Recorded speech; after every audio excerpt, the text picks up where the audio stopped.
Bom dia, meus irmãos. Peço por gentileza que você abra comigo a sua Bíblia no Evangelho de João, capítulo 19, do versículo 16 ao 22. Ao olhar para esse texto, vamos extrair dele, ou perceber, a extrema humilhação que o nosso Senhor experimentou na sua crucificação. João, capítulo 19, do 16 ao 22. Diz assim a palavra do Senhor.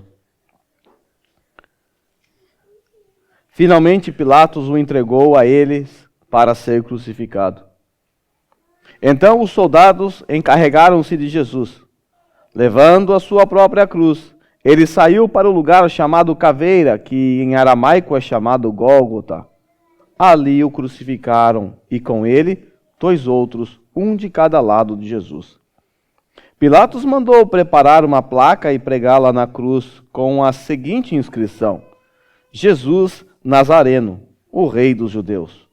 Muitos dos judeus leram a placa, pois o lugar em que Jesus foi crucificado ficava próximo da cidade. E a placa estava escrita em aramaico, latim e grego. Os chefes dos sacerdotes dos judeus protestaram junto a Pilatos: Não escrevas o Rei dos Judeus, mas sim que esse homem se dizia Rei dos Judeus. Pilatos respondeu: O que escrevi, escrevi. Pode tomar o seu assento. Como vocês podem ver, meus irmãos, o texto que está diante de nós é um texto simples e fácil de assimilar, até porque a história da crucificação de Jesus já está no imaginário nosso, nós já estamos acostumados, porque somos procedentes de um país cristianizado. Como nós podemos perceber, Pilatos entrega o nosso Senhor Jesus para ser crucificado. Os soldados, então, levam Jesus, o conduz por uma via pública, carregando a sua cruz pesada.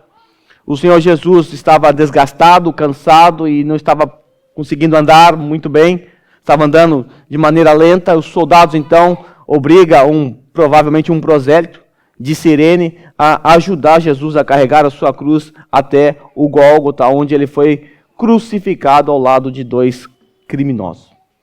Conforme vocês estão percebendo, João, ele registra de forma muito breve os acontecimentos desse dia.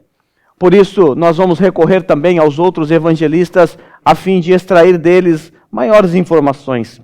Mas nós percebemos aqui que João registra ainda assim que Pilatos ordenou que uma placa fosse escrita e afixada sobre a cabeça de Jesus com os dizeres: Ele é o Rei dos Judeus. Isso incomodou a elite religiosa, que pediu para Pilatos corrigir isso e acrescentar: Ele se diz Rei dos Judeus. E Pilatos já estava com a cabeça cheia de tudo isso, conforme vimos nos últimos 3 sermões. Então Pilatos disse: vai ficar assim, porque o que eu escrevi, e assim ficou. Então, como você pode perceber, o texto é muito simples. Porém, é um texto carregado de verdades profundas. É um texto carregado de doutrinas. No texto que está diante de nós, ainda que de forma sintética, porque João sintetizou aqui a história da criação, da crucificação de Jesus, ainda assim nós vamos nos encontrar ali nessa história. E ainda assim nós vamos perceber a importância do que aconteceu naquele dia. Hoje, o que eu quero tratar com vocês é sobre a humilhação do nosso Redentor. Esse é meu alvo para vocês hoje. Meu foco será apresentar a vocês como nosso Senhor Jesus Cristo foi humilhado naquele dia. No próximo sermão, eu vou focar no cumprimento profético de tudo o que aconteceu nesse dia. E depois, no sermão sequente, eu vou tratar com vocês sobre as palavras de Jesus naquela cruz. Então, a doutrina da humilhação de Jesus, apesar de não ser muito popular, de não ser muito tratada, ela é extremamente importante para a história da redenção. Faz parte da vida de Jesus. Jesus precisou ser humilhado, conforme foi lido no Salmo 22. O salmo lido por nosso irmão Eduardo na abertura revela o quanto seria humilhante para o nosso Senhor, o quanto ele seria desprezado por homens, por pessoas perversas. E o que eu vou tratar com vocês aqui não é nenhuma novidade para os que estão aqui há muito tempo, ou há bastante tempo. Porque se você bem lembrar, quando eu estudei com você João 1, versículo 14, ali eu preguei 2 sermões falando sobre a humilhação do nosso Redentor, sobre a união das naturezas de Jesus Cristo. Então, provavelmente você vai se lembrar. Então, acho que é importante espremer isso aqui mais um pouquinho, ainda que de forma resumida, porque se você quiser ver com mais profundidade, você pode ir lá no YouTube e assistir. Falando sobre a humilhação de Jesus, como você responderia a essa pergunta? Quando ocorreu a humilhação de Jesus? Quando ocorreu a humilhação de Jesus? Talvez você diga que foi quando Jesus estava ali no Getsêmani, suando gotas de sangue, sofrendo, angustiado pelo cálice que deveria beber, que estaria a beber a seguir. Talvez você possa dizer que Jesus foi humilhado quando esteve diante do tribunal de Anás, de Herodes e depois de Pilatos. Talvez você imagine que Jesus foi extremamente humilhado quando foi severamente açoitado por soldados romanos. Colocaram, afinal, uma coroa de espinho, um manto púrpura e um cajado em suas mãos, simbolizando a realeza. Que humilhação! Bateram em sua fronte e disseram a ele: profetiza-nos quem te bateu, ó Cristo. Tu não é o rei? Que humilhante. Talvez você diga: não, pastor, é quando Jesus estava pendurado na cruz. Ali foi a humilhação, o ápice da humilhação. E de fato, eu tenho que concordar com você que a cruz de Cristo aponta para o ápice de toda a humilhação do nosso Senhor. Mas também eu preciso ensiná-los que no processo de humilhação de Jesus não começou na noite em que ele foi traído. O processo de humilhação do nosso Senhor teve início na sua encarnação. Quando Jesus Cristo se fez homem, baixando ao nosso nível. Isso foi extremamente humilhante para o nosso Senhor Jesus. Quando nós começamos a estudar o Evangelho de João, você deve se lembrar que logo nos primeiros 5 versículos, João ele quer apresentar a origem divina de Jesus, para depois nos apresentar a origem humana. No princípio era o Verbo era Deus, o Verbo estava com Deus. Todas as coisas foram feitas por Ele, por intermédio dEle. Sem Ele nada do que foi feito teria sido feito. Nele estava a vida e esta era a luz dos homens. Assim começa o Evangelho de João, nos 5 primeiros versos. Jesus sendo apresentado como Deus, aquele que é o autor da criação, aquele que estava no princípio com Deus, aquele que é Deus. Então nós chegamos no versículo 14. E aí João nos informa que o Verbo se fez carne e habitou entre nós. O Logos se fez carne e habitou entre nós. E João diz assim, que eles viram ele com os discípulos, viram a glória de Jesus, a glória do unigênito do Pai. Nós estamos então diante do início da humilhação do nosso Redentor. A humilhação do seu Redentor começou quando ele se fez homem. Quando ele se tornou como você. Então veja que humilhante é para nós saber disso. A humilhação de Jesus começou quando ele se tornou como nós. Isso já logo de cara para deixar bem claro para você que você não é tudo isso que você imagina que você é, não. A parte de Cristo você não é nada. Ser como você foi humilhante para Jesus. E eu também preciso dizer que nós estamos diante de uma doutrina também misteriosa, envolvida por mistérios. E todas as vezes que nós nos deparamos com doutrinas que estão envoltas em mistérios, ou seja, elementos que a gente não consegue entender racionalmente, nós temos que nos dobrar diante dessas verdades e ter Deuteronômio 29 e 29 na nossa mente. Aquelas verdades que foram reveladas, elas foram dadas a nós. Mas algumas verdades ocultas, que ficaram ocultas em Deus, pertencem ao Senhor. Então nós não vamos ficar aqui tentando adivinhar ou supondo o que aconteceu nesse processo de encarnação de Jesus. É o mesmo processo que aplicamos na doutrina da Trindade. Não cremos com a razão, racionalmente, porque nos é impossível explicar certos elementos, mas cremos pela fé, porque a palavra de Deus assim diz. Algumas dificuldades para nós ao pensar na encarnação do Verbo. Você já parou para pensar como pode Jesus ser um ser divino, se tornar um homem? Como pode Deus, que é imortal, experimentar a morte? A própria encarnação de Jesus é um mistério para nós. Como pode o Deus, Criador dos céus e da terra, o insondável Deus, o imensurável Deus, caber num bebezinho lá em Belém? Isso não entra na minha cabeça e na sua também não. Não faz sentido racional para nós, porque isso é algo inexplicável, mas é assim que aconteceu. E aqui nós temos que nos lembrar das palavras de Salomão, quando ele acabara de construir o templo. Ele disse assim: mas de fato habitaria Deus na terra? Eis que os céus e até os céus dos céus não podem te conter. Deus é imensurável. Os céus dos céus não podem conter a Deus. A terra não pode conter a Deus. E aí Salomão termina dizendo: quanto mais essa casa que eu edifiquei para ti. Agora, pega as palavras de Salomão e termine assim: quanto mais um bebê. Se um templo magnífico não podia comportar a magnitude de Deus, imagine um bebê.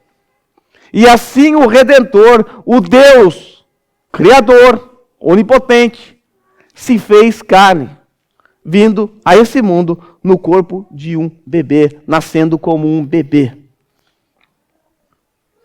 João intencionalmente, nesse trecho que está projetado para você do versículo 14, ele está nos informando que o Deus Criador, aquele que fez todas as coisas, ele se fez carne e habitou entre nós.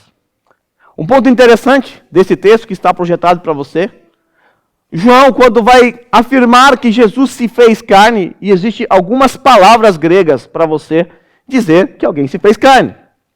João escolheu a palavra sarx, que é a palavra mais carregada, a palavra mais pesada do grego, a palavra mais humilhante. Porque é exatamente isso que está sendo comunicado a nós na doutrina da encarnação. Quando nós estudamos a vida do nosso Senhor Jesus aqui na terra, nós podemos e devemos dividir a vida do Senhor em dois estágios básicos: a sua humilhação e a sua exaltação. O Senhor é humilhado e também é exaltado. Agora eu quero apresentar a vocês alguns contrastes. São poucos, mas suficientes. Vamos fazer um contraste entre Deus e o homem, para você perceber o quanto é humilhante para ele se tornar um ser humano. Deus é infinito, se tornou num homem que é finito. Deus é eterno e atemporal, o homem é temporal. Deus é o Criador, o homem é criatura. Deus é santo, o homem é pecador.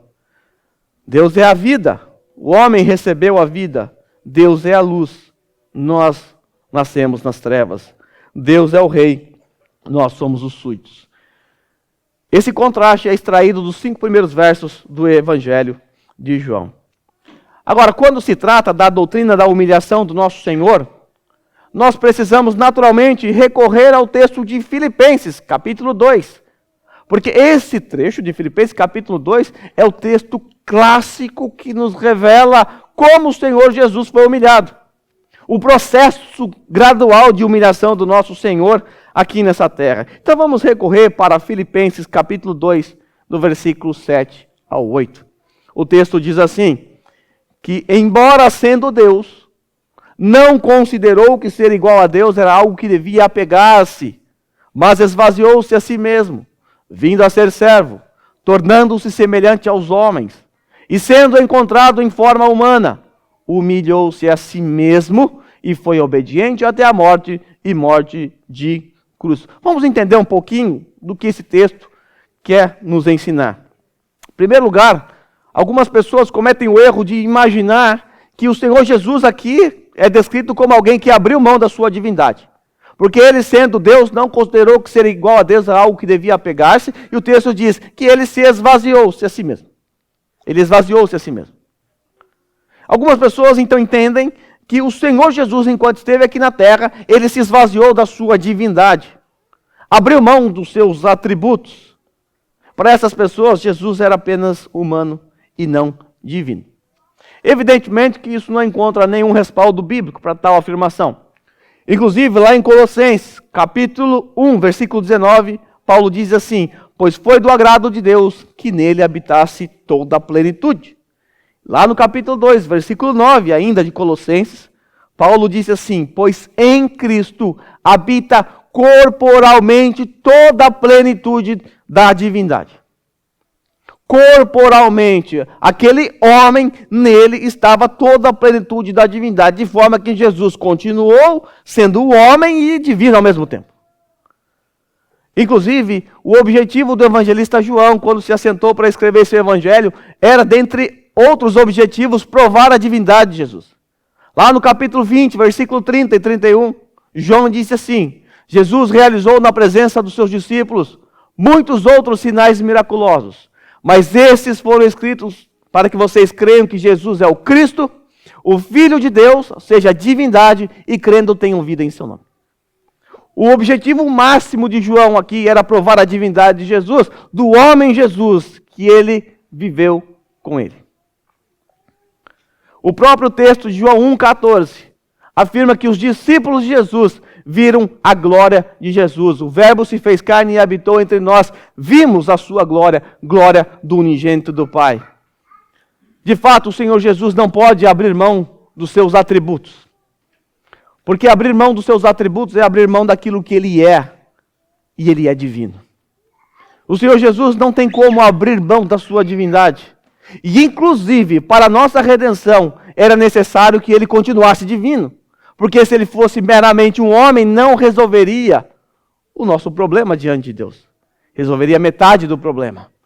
E o problema persistiria. Nós precisávamos de um Redentor que fosse ao mesmo tempo divino e ao mesmo tempo humano. Ele precisava ser divino para pagar o valor da nossa ofensa. A nossa ofensa foi contra Deus. O valor da nossa dívida é um valor de dívida eterna. Nós vamos cantar isso no final. Porque nós ofendemos um ser eterno. E o valor da dívida é calculado pelo valor do que ou a quem você ofende. Como nós ofendemos um ser eterno, como o valor da nossa dívida é do valor daquele a quem ofendemos, nós precisávamos que Deus continuasse, ou viesse a esse mundo, mantendo a sua divindade, para poder pagar o valor da nossa dívida. Por outro lado, era necessário que o nosso Senhor fosse um homem, porque Ele é o nosso representante aqui na terra, nosso representante federal, o segundo Adão. Então ele veio aqui a essa terra como homem, como eu e você, para nos substituir. Para nos substituir. E Ele obedeceu, como um homem, perfeitamente a lei que eu e você quebramos. Mas a confusão do texto que está diante de nós, a confusão que as pessoas criam ao imaginar que Jesus abriu mão da sua divindade, é por causa do verbozinho aí, esvaziou-se, ou do verbo esvaziar. Naturalmente, para nós, esvaziar na língua portuguesa significa subtração. Por exemplo, se você esvazia um copo que está com água, o copo fica com menos água, você subtrai água. Você tem uma bola, você esvazia a bola, você subtrai o ar da bola. Na língua portuguesa, para nós, a palavra esvaziar, o verbo esvaziar, significa subtração. Mas a ideia do texto é o oposto. A ideia desse esvaziar aqui é adição. Algo foi adicionado. Veja como isso é claro no nosso texto. Mas esvaziou-se a si mesmo, e agora veja a adição. O que significa esvaziar-se a si mesmo? Vindo a ser servo, tornando-se semelhante aos homens. O que é que foi adicionado em Jesus? A natureza humana. Então, esvaziar é sinônimo de vir a ser servo, vir a ser um homem. Esvaziar tem esse significado. E o texto continua dizendo: e tornando-se semelhante aos homens, ele foi humilhado. E sendo encontrado em forma humana, humilhou-se a si mesmo. Eu vou usar um exemplo que eu já usei aqui com vocês, com os mais velhos. Eu vou usar de novo e eu gosto de usar, até porque o texto que o Eduardo leu, do Salmo 22, fala dessa ideia de Jesus ser tratado como um verme. Imagine que você chega lá no seu vaso sanitário, você tem um olhar biônico e você consegue enxergar ali as bactérias que estão ali. rolando ali na urina, nas fezes, comendo aquelas porcariadas toda ali, vivendo daquilo. Evidentemente que você é uma criatura infinitamente superior a uma bactéria, a um verme, um vírus ou qualquer coisa do tipo. Mas você decide, porque você é uma pessoa boa, a se compadecer dos vermes que estão ali no seu vaso sanitário. E então você desce a esse nível, se torna um verme e passa a viver entre os vermes. Isso evidentemente seria algo humilhante para você. Porque você é um ser elevado, você é uma criatura racional, você é alguém infinitamente maior do que um ser do vaso sanitário. E para você se tornar como um verme, é humilhante. Irmãos, foi exatamente isso que Jesus fez. Agora, entenda que a diferença entre nós e um verme é infinitamente menor do que a diferença entre Deus e nós, porque nós somos piores do que os vermes nessa história. E ainda assim, ele desceu ao nosso nível, nessa fossa chamada mundo, por amor a nós. Por amor a nós. Agora, é fato, irmãos, que a humilhação de Jesus, ela tem o seu ápice, ela encontra o seu ápice na cruz de Cristo. Quando o Senhor, em obediência a Deus Pai, se entrega por nós, para morrer naquela cruz, como veremos nesse capítulo. Mas eu quero que você entenda que o apóstolo Paulo, aqui em Filipenses, ele descreve a queda de Jesus Cristo de uma forma progressiva, gradual. Cada vez Jesus vai sendo descrito como mais no fundo do poço. Veja aí a ênfase.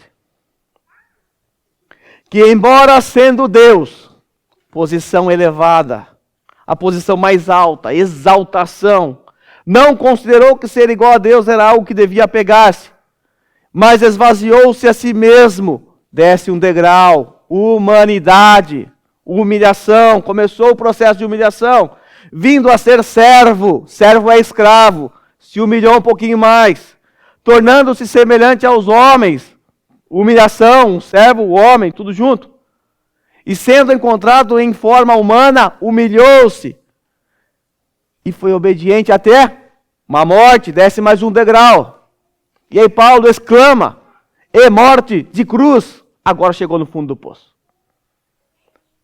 O processo de humilhação do nosso Senhor começa logo lá, da exaltação para a humanidade, para um servo, para um homem, para alguém que morre, e alguém que experimenta o pior tipo de morte que existia naqueles dias. A morte de cruz. E aqui nós encontramos então a finalidade da encarnação. O Senhor Jesus então se torna um homem para nos substituir no Calvário. Porque foi exatamente isso que o Senhor Jesus Cristo fez. Ele está ali substituindo aqueles que ele iria salvar. Jesus, o nosso sacrifício vicário. Ele está se entregando. E para se entregar, para nos substituir, precisa assumir a mesma natureza que a nossa. Um teólogo do quarto século chamado Gregório de Nazianzo disse que aquilo que não foi assumido pelo verbo não foi redimido. Ele assumiu o que nós somos para nos redimir. Sem a encarnação não haveria redenção. Porque Cristo é o seu representante. Quando você nasceu, você só tinha um representante, Adão. Na sua conversão, você ganhou um novo representante. Jesus Cristo, o homem. Ok, nós já entendemos que a humilhação do nosso Redentor teve início na sua concepção e encontrou o seu ápice na história que nós vamos estudar agora no capítulo 19, onde João narra a morte horrenda do nosso Senhor.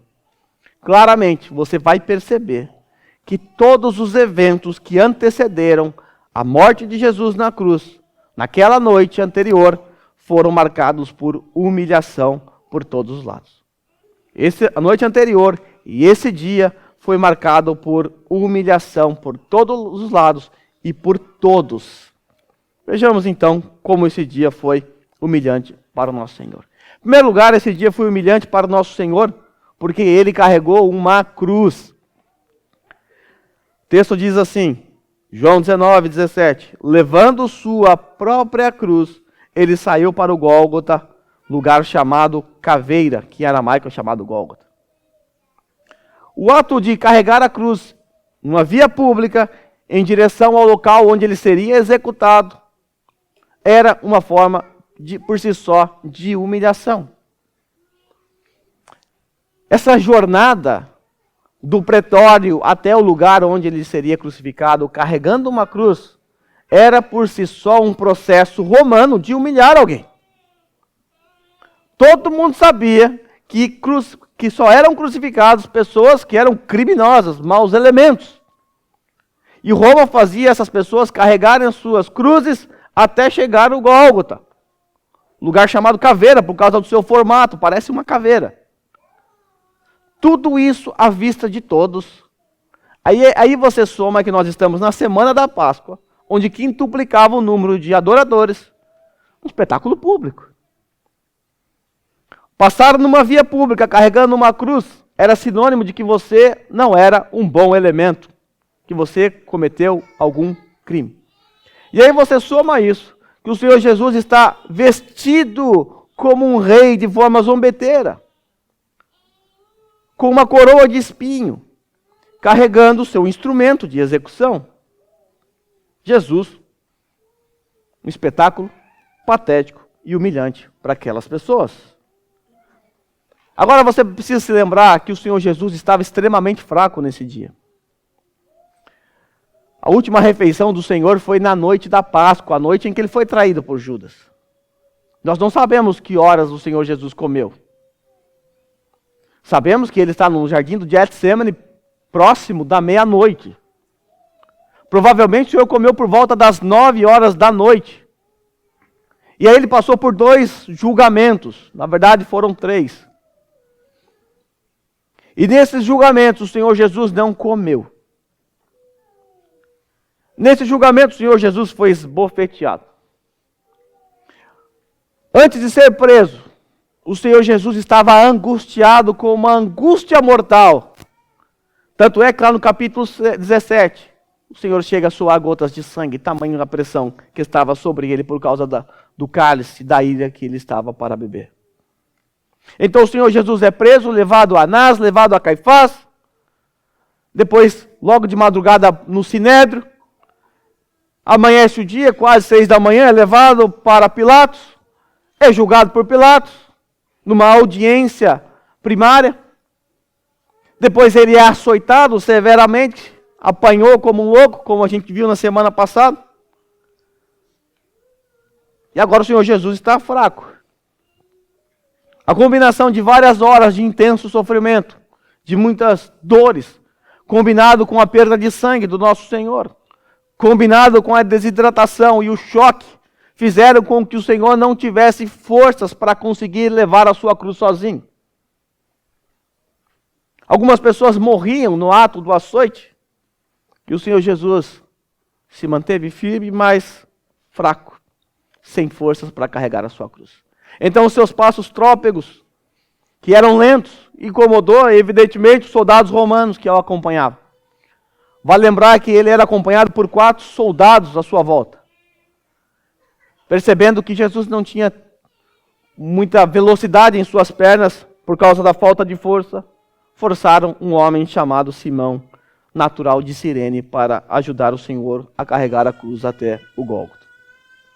Desse modo, irmãos, nessa caminhada onde o Senhor carregou a sua cruz, ele foi humilhado. E os sinópticos, ou os outros evangelistas, dizem que enquanto Jesus passava, as pessoas cuspiram nele, zombavam dele. Desse modo, Jesus foi humilhado ao carregar a cruz. Mas também Jesus foi humilhado pelo povo. E eu vou recorrer a Mateus 27, 39 a 40, que diz assim: os que passavam lançavam-lhe insultos, balançando a cabeça e dizendo... Desculpe, mas esse desenho aí é porque eu imaginei eles falando desse jeito aí. Você que destrói o templo e edifica em 3 dias, salve-se, desça da cruz, se é filho de Deus. É esse menininho que veio à minha mente aí, eu coloquei ele aí para vocês. As pessoas, vendo Jesus na cruz, o insultavam, balançavam a cabeça com um sinal de desprezo e diziam: você que destrói o templo e reedifica em 3 dias. Ué, o que você está fazendo aí? Salve-se a si mesmo, desça da cruz, se é que você é filho de Deus. Que situação humilhante. Mas também o Senhor Jesus foi, claro, não podia faltar, né? Humilhado pelos religiosos. Mateus 27, 41 a 43. Da mesma forma, os chefes dos sacerdotes, os mestres da lei e os líderes religiosos zombavam dele, dizendo, e essa é a voz dos religiosos: salvou os outros e não é capaz de salvar a si mesmo.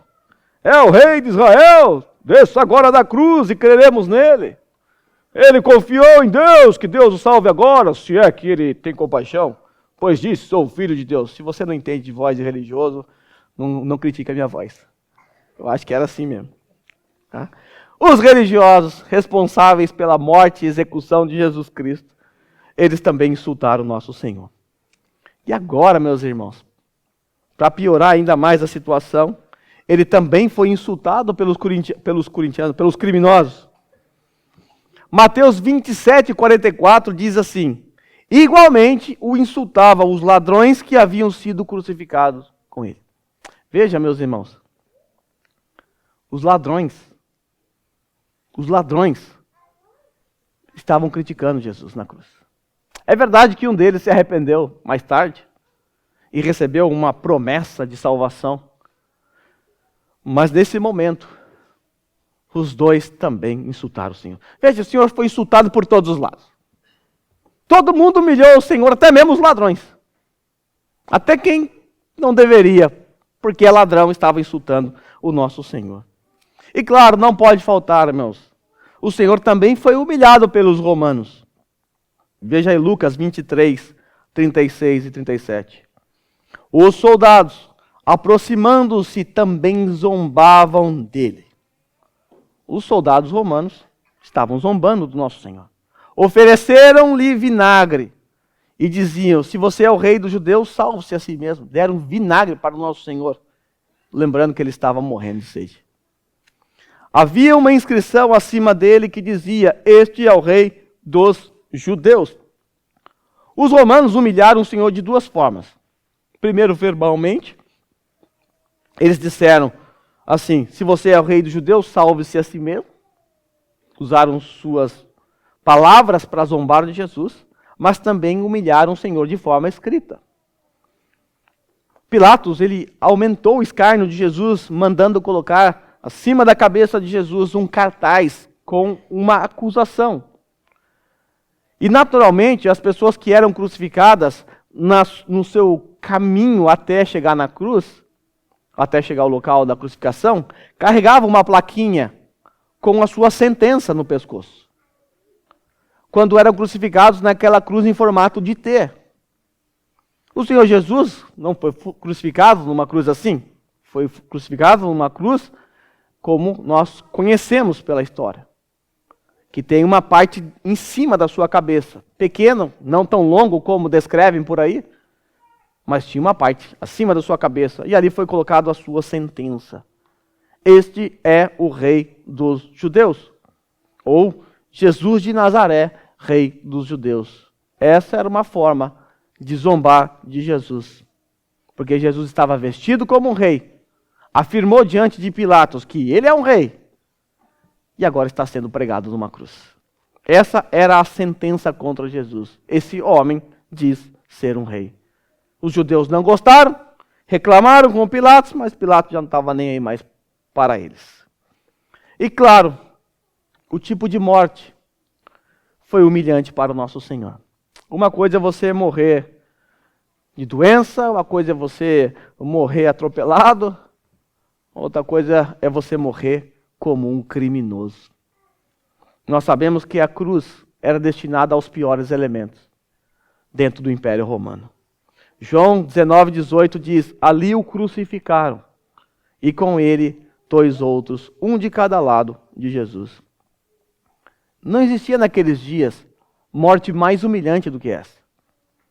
Era o pior tipo de morte que existia naquela época. A crucificação era uma execução que os romanos aprenderam com os persas. Não foram os romanos que inventaram esse sistema. Os persas, que acreditavam que a terra, a água ou esses elementos eram sagrados, eles entendiam que matar alguém e deixar exposto na terra, cair com o corpo no chão, era algo que contaminava os elementos sagrados, como a terra, para eles. Então eles desenvolveram o empalamento. O que é isso? Eles enfiavam uma estaca no ânus da pessoa até que a estaca saísse pela boca. E a pessoa não morria às vezes na hora. E essa pessoa era levantada numa altura considerável para não contaminar a terra. E ficava na porta da entrada das regiões ou do lugar onde foi empalado para servir de espetáculo público. Outras nações copiaram o que os persas fizeram. Alguns melhoraram, outros aperfeiçoaram. Culturas posteriores desenvolveram métodos diferentes para torturar aquelas pessoas que mereciam uma morte terrível. Inclusive, os próprios romanos usavam vários tipos de cruzes. Uma delas, por exemplo, é a cruz de Santo André, que é aquela cruz em formato de X. A cruz em formato de T, o chamado tau. A cruz de Jesus. O empalamento também fez parte das execuções do Império Romano no passado. Mas a crucificação foi a escolhida e a preferida pelos romanos, porque não somente causava longos e intensos sofrimentos para a vítima, como também servia de aviso para aqueles que porventura ousassem se levantar contra o Império Romano. Era um alerta, era um sinal, era público, todo mundo tinha que ver, para que as pessoas pensassem assim: se eu fizer algo errado, é lá que eu vou parar. É igual a gente faz quando quer espantar os pernilongos de casa, não é? Lá em casa eu mato um pernilongo, penduro ele, escrevo assim: ó, o próximo é você. Todos os pernilongos com medo vão embora. Então, gasta dinheiro com repelente, não, faz isso aí que funciona. Mais ou menos isso que eles faziam. Era um alerta: tome cuidado. Se você violar as leis de Roma, se rebelar contra o Império Romano, é ali que você vai parar. No ano 70, nós sabemos que houve uma grande rebelião ali naquela região da Judéia. Do ano 66 ao 70, várias rebeliões por parte dos judeus ocorreram. Os judeus começaram a acreditar que chegou a hora de derrubar o Império Romano, e as rebeliões começaram a acontecer por todos os lados. Até que no ano 70, o general Tito recebe uma ordem para invadir a Judéia e destruir, matando os judeus, e destruir o templo, que era o coração do judaísmo. E assim ele fez. O Flávio Joséfo, que é um historiador daquela época, contemporâneo, ele descreve que faltou cruzes para o Império Romano. As vias foram repletas de pessoas, foram formadas por pessoas crucificadas. Você consegue imaginar a cena? Não havia cruz. Desse modo, irmãos, não é novidade para a história nossa que Jesus tenha sido crucificado. Porque a sentença que pesou contra ele, ou a acusação que caiu sobre ele, é que ele se dizia rei dos judeus. E não há outro rei senão César. Ele estava sendo acusado de insurreição. Ele se autoproclamava rei. Mas como era o processo de crucificação em si? A primeira vítima era pregada na cruz enquanto estava deitado sobre ela. A cruz no chão, a pessoa era deitada, então os pregos grandes e pontiagudos, semelhantes àqueles que são usados nas linhas de trem, para prender, para fixar as madeiras, afiados e longos. Então eles eram afiados para traspassar as mãos e os pés. É bem provável que certamente o prego de Jesus não foi pregado no meio da mão, como a gente vê nas imagens por aí. Às vezes você vê aquela imagem de Jesus na ressurreição, que ele fura bem no meio. Se você tirar um raio-x da sua mão, você vai ver que daqui até aqui não tem nada que segure a sua mão. Então, evidentemente, isso rasgaria, não ficaria preso na cruz. Existem alguns ossos aqui, nessa parte da mão e dessa parte da mão aqui também aqui, que é possível você traspassá-lo, essa parte, o osso ele vai abrir, vai passar no meio de dois ossos, vai abrir e vai fechar. Assim o osso não era quebrado e a vítima permanecia pendurado na cruz por horas. Então, Provavelmente ou foi desse lado, ou na parte de baixo, já próximo do pulso, para sustentar o peso do nosso Senhor Jesus Cristo naquela cruz. Ao ser cravado o prego então vai causar um dano severo aqui no nervo mediano. Existe um nervo chamado mediano, que é um nervo sensorial. Né? Sabe o que é nervo sensorial? Vou dar um exemplo para você de um nervo sensorial. Sabe quando você bate essa parte aqui na mesa e dá aquele choque que vai até a cabeça? Isso é um nervo sensorial que causa muita dor. Qualquer batidinha que você der aqui, doeu, ó. Qualquer batidinha que você dá aqui vai dar um choquinho em você.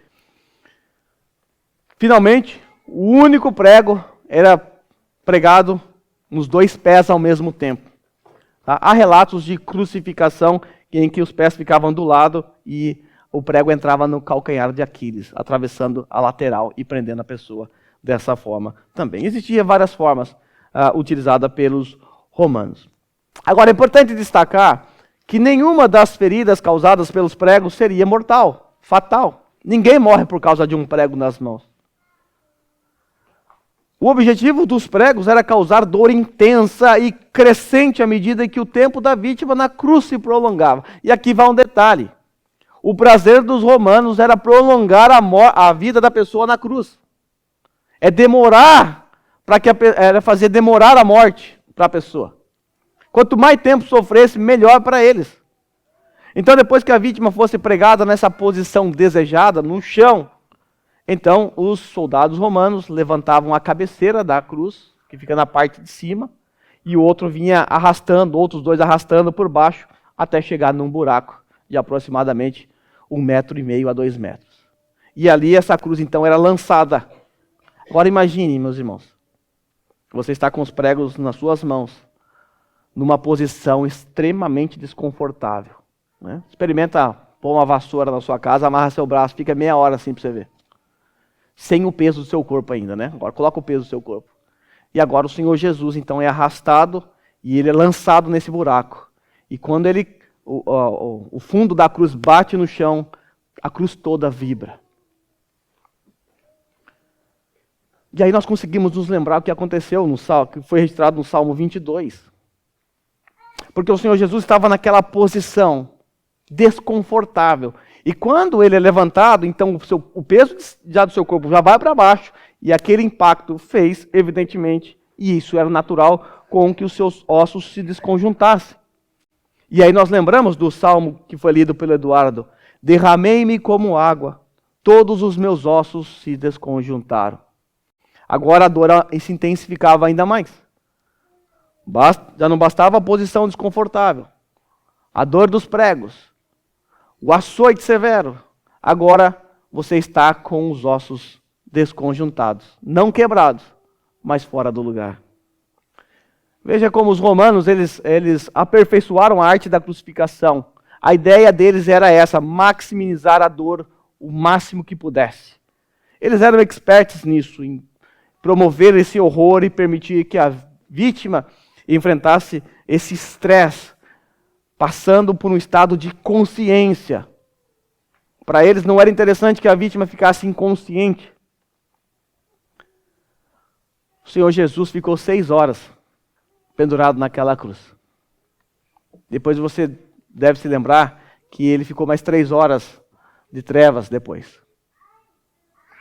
E você pode estar achando: nossa, mas 6 horas naquela posição, com um prego nas mãos, nos pés. Há relatos de que pessoas ficaram 4 dias pendurados na cruz. O mais comum era 3 dias. Naquela posição, passando fome, sofrendo dores e o frio da noite. Há relatos de pessoas que passaram tempo. Então o Senhor não ficou muito tempo, se a gente for comparar com outras pessoas. Mas eu quero que você entenda e perceba o quanto o seu Senhor sofreu. O Senhor sofreu demais. As pessoas naquele estado, na cruz, enfrentavam náusea, febre intensa, sede, cãibras que não paravam, cãibras constantes, dor incessante e pulsante por todo o corpo, além de fome, desidratação e infecção progressiva. Eu estudei sobre esse caso com um médico, num artigo, e ele disse que a saliva humana é uma desgraça para causar infecção. A boca humana é muito suja. E o Senhor Jesus foi cuspido enquanto passava pela via crucis. Isso então causou a sua infecção progressiva.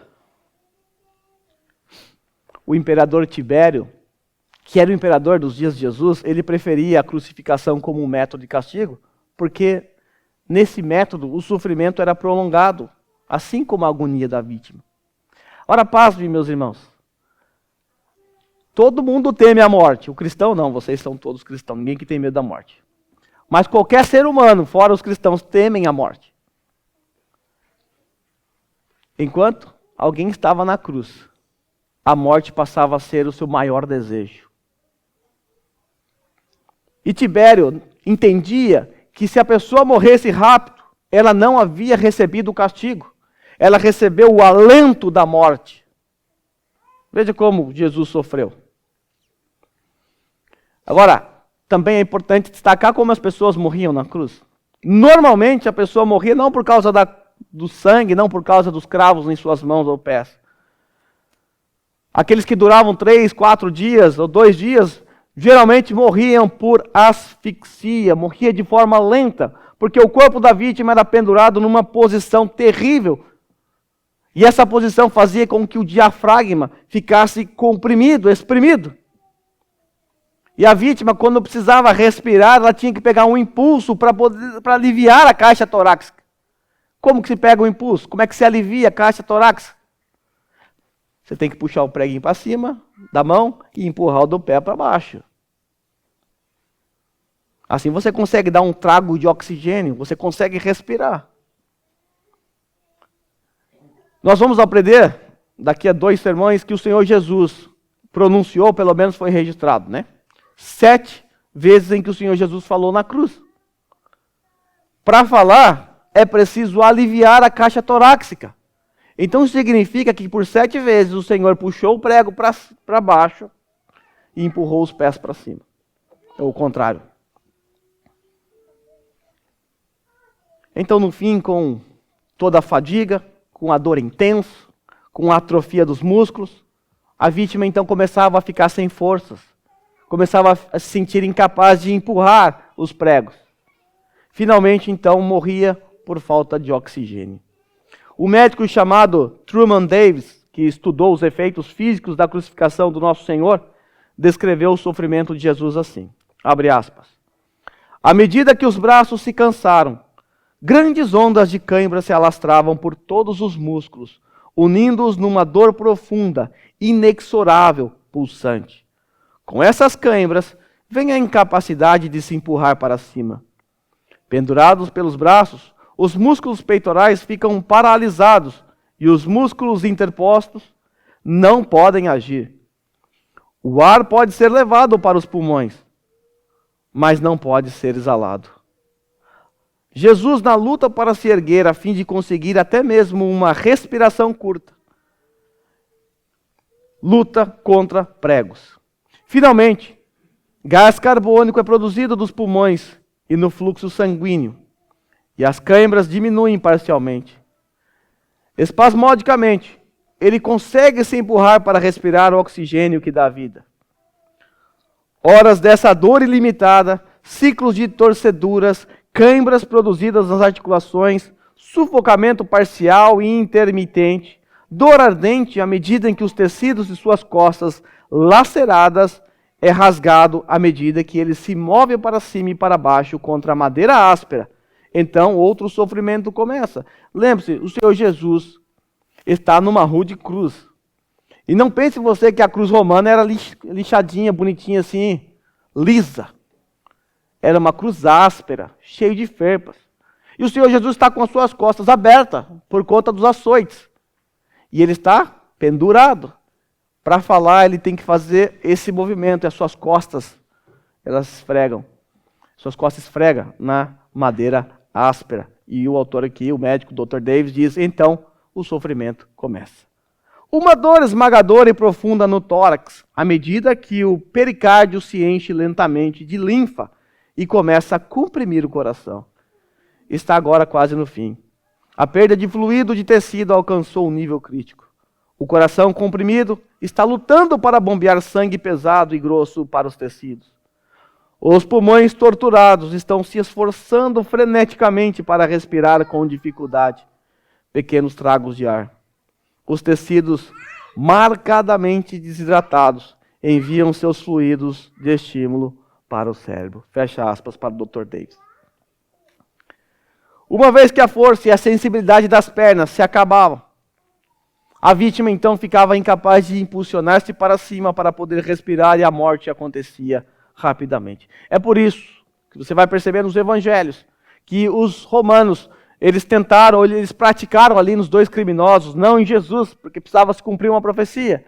Eles praticaram a crucifratura. O que é crucifratura? Quebrar os joelhos das vítimas que estão na cruz. Você deve se lembrar que quebraram os joelhos dos dois ladrões. Por quê? Quebrando os joelhos, não há como mais empurrar os pés para tragar um pouquinho de ar. Ok, a parte da dor física, da crucificação, é terrível. Mas a característica notável desse tipo de execução era a desonra pública. Roma sabia muito bem como humilhar alguém. O nosso Senhor foi severamente humilhado naquele terrível dia. Certamente, irmãos, tudo isso que nós acabamos de ver nos faz lembrar daquilo que foi profetizado por Isaías, lá no capítulo 53, onde o Senhor Jesus é descrito como homem de dores. Veja o que está escrito lá. 700 anos antes de Jesus, foi desprezado e rejeitado pelos homens. Veja se isso não se encaixa no que a gente acabou de ver. Um homem de dores e experimentado no sofrimento, como alguém de quem os homens escondem o rosto, foi desprezado e nós não o tínhamos em estima. Não foi isso que fizeram com o nosso Senhor naquele dia? Certamente Ele tomou sobre si as nossas enfermidades e sobre si levou as nossas doenças. Contudo, nós o consideramos castigados por Deus atingido e afligido. Mas Ele foi traspassado por causa das nossas transgressões, foi esmagado por causa das nossas iniquidades. O castigo que nos traz a paz estava sobre Ele, e pelas suas feridas fomos curados. Pelas suas feridas fomos curados. Todos nós, tal qual ovelhas, nos desviamos, cada um de nós se voltou para o seu próprio caminho, e o Senhor fez cair sobre Ele a iniquidade de todos nós. Ele foi oprimido e afligido, e contudo não abriu a sua boca. Como um cordeiro foi levado para o matadouro, e como uma ovelha que diante dos seus tosqueadores fica calada, ele não abriu a sua boca. Com julgamento opressivo ele foi levado. E quem pode falar dos seus descendentes? Pois ele foi eliminado da terra dos viventes. Por causa da transgressão do meu povo ele foi golpeado. Foi-lhe dado um túmulo com os ímpios e com os ricos em sua morte, embora não tivesse cometido nenhuma violência, nem houvesse nenhuma mentira em sua boca. Contudo, foi da vontade do Senhor esmagá-lo e fazê-lo sofrer. E embora o Senhor tenha feito da vida dele uma oferta pela culpa, ele verá a sua prole e prolongará os seus dias, e a vontade do Senhor prosperará em sua mão.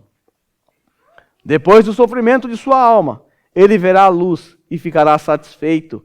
Pelo seu conhecimento, o meu servo justo justificará muitos e levará a iniquidade deles.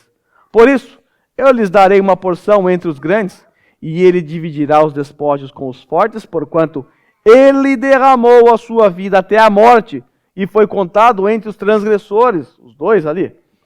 Pois ele levou o pecado de muitos, e pelos transgressores intercedeu.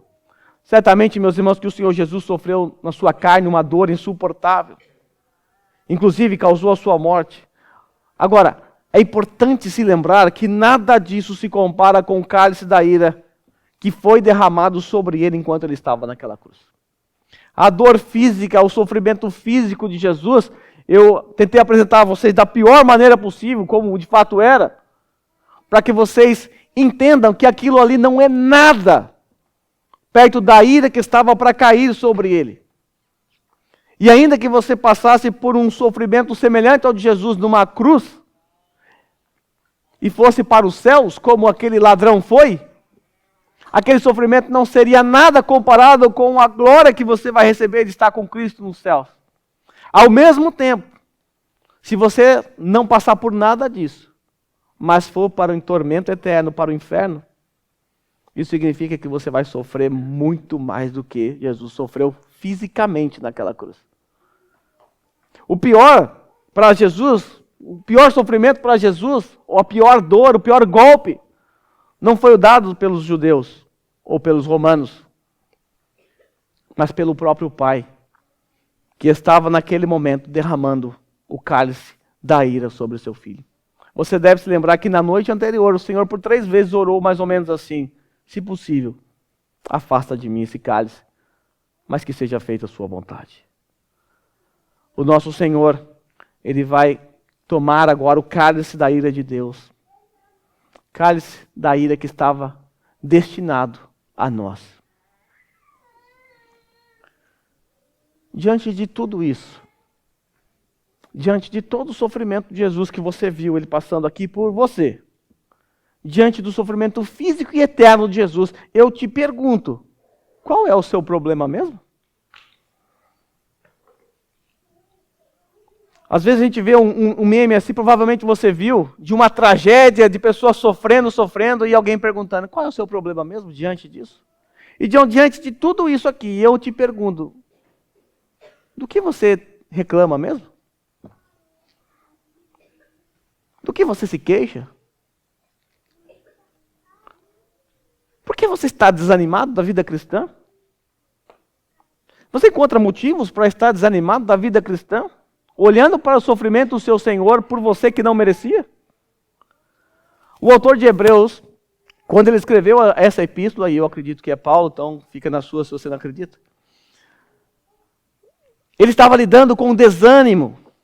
O pessoal estava vendo ali os cristãos, os judeus perseguindo os cristãos, Roma matando cristãos, e muitos deles começaram a voltar para o judaísmo. Era uma religião mais tranquila na época, então vou voltar para o judaísmo. E o autor aqui escreve o seguinte, lá no capítulo 12, encorajando esses irmãos e irmãs que estavam desanimados. Versículo 2 a 7. Tendo os olhos fitos em Jesus, autor e consumador da nossa fé, ele pela alegria que lhe fora proposta, olha que interessante, pela alegria que lhe fora proposta, suportou a cruz.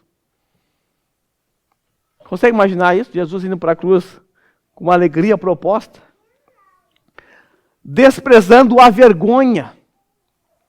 Jesus desprezou a vergonha que ele estava passando ali e se assentou à direita no trono de Deus. Agora, o autor diz àqueles irmãos e irmãs que estavam desanimados da sua vida cristã, pense bem naquele que suportou tal oposição dos pecadores contra si mesmo. Pense nele. Pense naquele que suportou, aguentou a oposição dos pecadores contra si mesmo, para que vocês não se cansem nem se desanimem. Aí eu pergunto a você, por que você está desanimado? Onde você encontra a motivação para estar desanimado? Você só encontra motivação para estar desanimado porque você deixou de fazer o que o versículo 2 manda, tendo os olhos fitos em Jesus, autor e consumador da sua fé. Todas as vezes que eu e você tiramos os olhos de Jesus e olhamos para as circunstâncias, para as pessoas, para a instituição, nós vamos nos desanimar. Então o que nós temos que fazer? Pensar bem naquele que suportou tal oposição dos pecadores contra si mesmo, para que não nos desanimemos. Está difícil para você a luta contra o pecado? Olhando para a cruz, o autor disse assim, na luta contra o pecado, vocês ainda não resistiram até o ponto de derramar o seu próprio sangue. Ah, o pecado está me derrubando toda hora. Você está lutando? Estou. Você já chegou a derramar seu próprio sangue? Não, então você não lutou o suficiente ainda. Significa que você tem que continuar lutando. O autor diz, vocês se esqueceram da palavra de ânimo que ele lhes dirige como a filhos. Aqueles irmãos estavam sofrendo perseguições severas. E veja o que o autor disse, citando aqui o próprio Deus. Meu filho, não despreze a disciplina do Senhor, nem se magoe com a sua repreensão, pois o Senhor disciplina quem ama e castiga todo aquele a quem aceita como filho. Suportem as dificuldades, recebendo-as como disciplinas. Como disciplina. Está difícil para você? Está passando por dificuldades? Por lutas? Receba essas disciplinas com alegria. Por quê? Porque Deus trata os filhos assim. Ora, qual o filho que não é disciplinado por seu pai? Se você não for disciplinado,